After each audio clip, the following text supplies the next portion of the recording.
Welcome back to Kin in Line. This is chapter or part 31. I'm starting with a drawing of a lovely old building that was on the base in Kimberley, where I spent about 16 months in the early 80s. So this was actually where the officers lived in luxury compared to our crowded bungalows. I once went into the place for some reason, and I mean, it was a beautiful old Victorian building. I don't know if it still stands, but it was probably a farmhouse or something, maybe, before the army took over the area.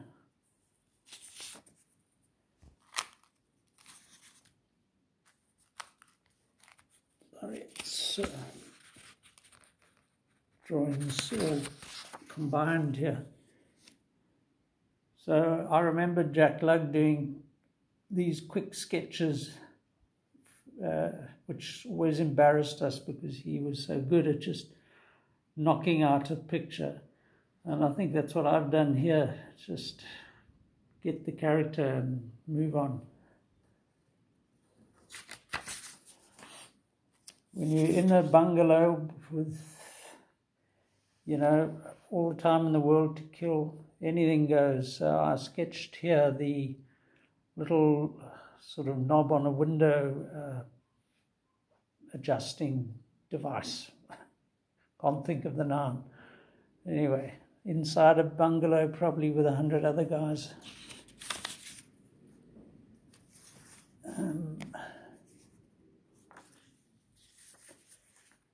Trying to work out which way up this thing goes.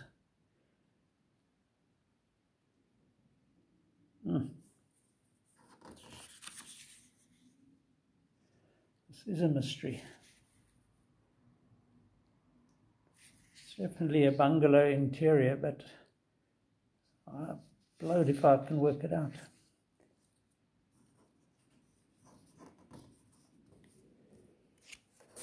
So it's getting embarrassing. So here were my friends, a couple of my mates again. It looks like Mr. McIntyre there. He had a sort of very distinctive face.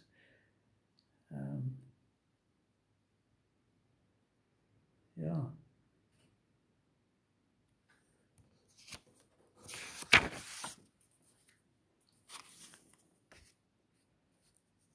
Going to try and speed this up by just placing it there. So, I mean, look at that, just two figures, one with the same pose, sleeping on their sides. That's what it was like, just rows of people in these bungalows. So this was from early on in my career in Kimberley. This paper was quite nice to draw on. It sort of absorbed the ink quite well and gave you quite a nice bold line. Well, I think I might have used a sort of fine liner here as opposed to a ballpoint pen.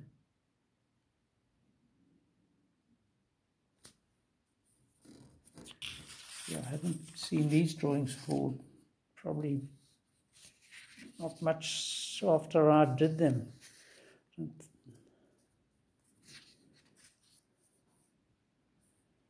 Yeah, that's a not very successful one.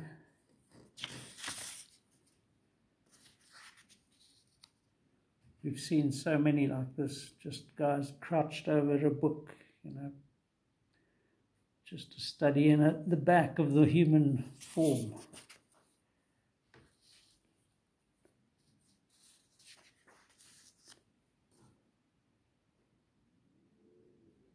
All these chaps saddled with this 2 years military conscription.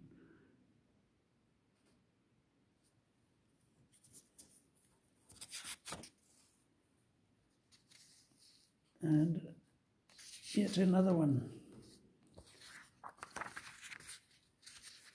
If only I can extricate it.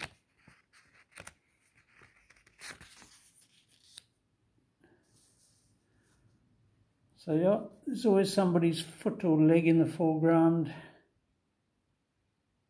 But but it's another figure composition. What's not to enjoy? Somebody's foot, somebody's head, I think. Slip-slops. I noticed this was also a little book. I see some staple marks there. And here's a face that almost didn't emerge at all. It looks like we're back at that sort of mansion that we started at, and this was the base of a very large palm tree. I remember the squash court was quite nearby. That's why we sort of went up that way.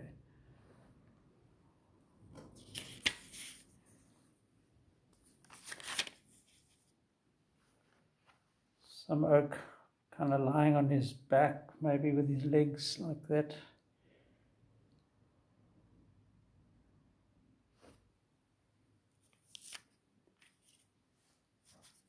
And then we get to my contortionists.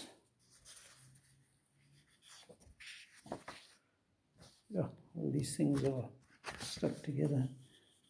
So as I did earlier, I sort of just played with the human form.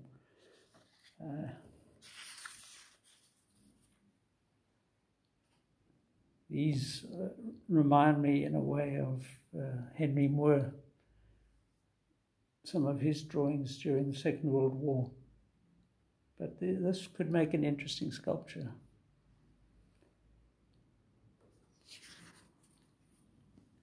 As I said, I drew anything and everything, and here we've got a light bulb, obviously no lampshade around it, just an incandescent bulb in probably a guard room or in the bungalow, who knows. And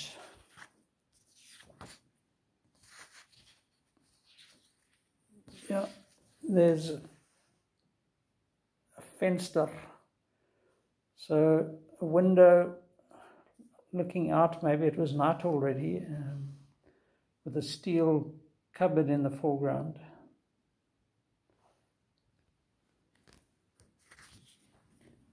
And then you draw boots. So typically, for most of us, the left boot is on the side, one side.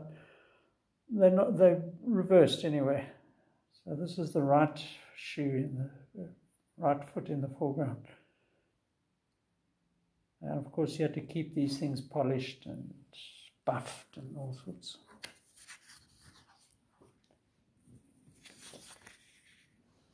Different angle, same boots, looks like. Probably my own. Yeah, I'm glad I drew them.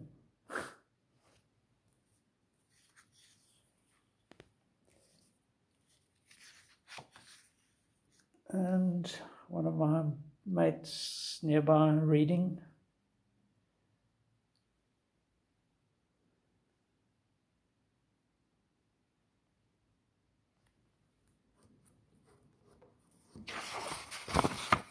This is very absorbent paper, I must say. I think here you get a sense of it, because I tried to do a watercolor on it, and it's kind of almost viscous, I think the word is. But that's the picture actually looks better on the phone than it does in real life.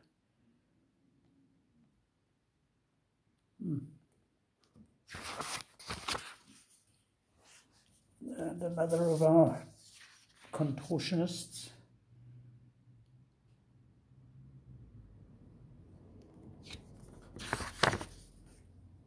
And then a little bit of a write-up about form. Form is reality, I tell you. While Monet worked totally from life, using light and colour as inspiration and subject matter, he never escaped form, and so forth. Sculpture is reality. Anyway, yeah, philosophizing. I'll leave it there for now. Just